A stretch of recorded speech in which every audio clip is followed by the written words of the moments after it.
Code of contact முன்னிட்டு நாளைக்கு தினத்தோட சாப்பாடு வந்து முடிச்சுக்கோம்.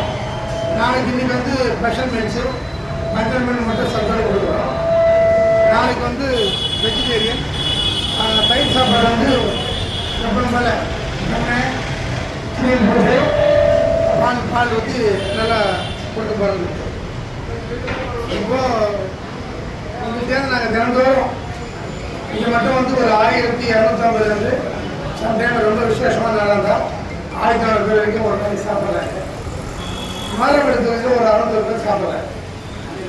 அதே மாதிரி வந்து பாகூருக்கு வந்து ஒரு 2000 பேருக்கு கலர் சாப்பாடு மாதிரி கேள்வி. இங்கே நம்ம வெளித்தொப்பில் ஒரு 2000 பேருக்கு சாப்பாடு வந்து கேட்டுப்போம்.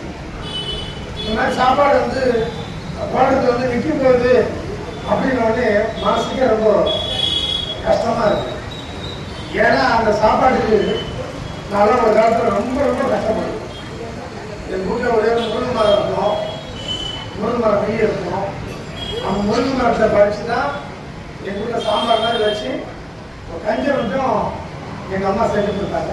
அதுதான் எங்களுக்கு சாப்பாடு. ஸோ வெறும் முருங்கைக்கீரை சாப்பாடு சாப்பிட்டு ஒரு காலத்தில் நான் சொல்கிறதுலாம் ஒரு 50-54 வருஷத்துக்கு முன்னாடி அந்த கதையை வந்து சொன்னேன். அதன் பிற்பாடு தான் வந்து நான் வந்து கொஞ்சம் கொஞ்சமாக மேலே வந்த உடனே கடவுளுடைய ஆசீர்வாதம் இருக்கும். நான் மேலே வந்துட்டேன். என் மேலே வந்ததுக்கு முக்கியமான காரணம் என்னன்னா எங்கள் ஐயா மாட்டின மாட்டு ஐயா ஜோசாக செஞ்சார்ல, அவங்க தரப்பினால தான் வந்து எனக்கு எல்லாம் வழி கட்டி அவங்களால தான் வந்து முன்னுக்கு வந்தேன். இப்போ அந்த சாப்பாடு போடுறது கூட முதல்ல அவருக்கு இங்கே கூட்டு வந்த காரணமே இந்த பெஞ்சால் பயிரில் வந்து மக்கள் பாதிக்கப்பட்டாங்க. இவங்கெல்லாம் வந்து ஏதாவது பாதிப்பு நிவாரணம் கொடுக்கணும் அப்படின்றது தான் உள்ளே கொண்டு வரோம். அதே மாதிரி உள்ளே கொண்டு வந்துட்டு அவரும் ஒரு அரசியல் பிரவேசம் பண்ணி பாண்டிச்சேரியில் எல்லாருடைய மக்களுடைய அபிப்பிராயத்தை சம்பாதிச்சார். ஒவ்வொரு நாளும் உங்களோட சாப்பாடு அனுப்புறது வந்து அவர் தான் வந்து எல்லாருக்கும் வந்து அனுப்பிச்சிருக்கிறாரு. நாங்கள்லாம் இந்த வேலை செய்கிறவங்களாம் அவருக்காக கூட வந்து துணை நிற்கிறது தான் அந்த வேலை செஞ்சுருக்கோம்.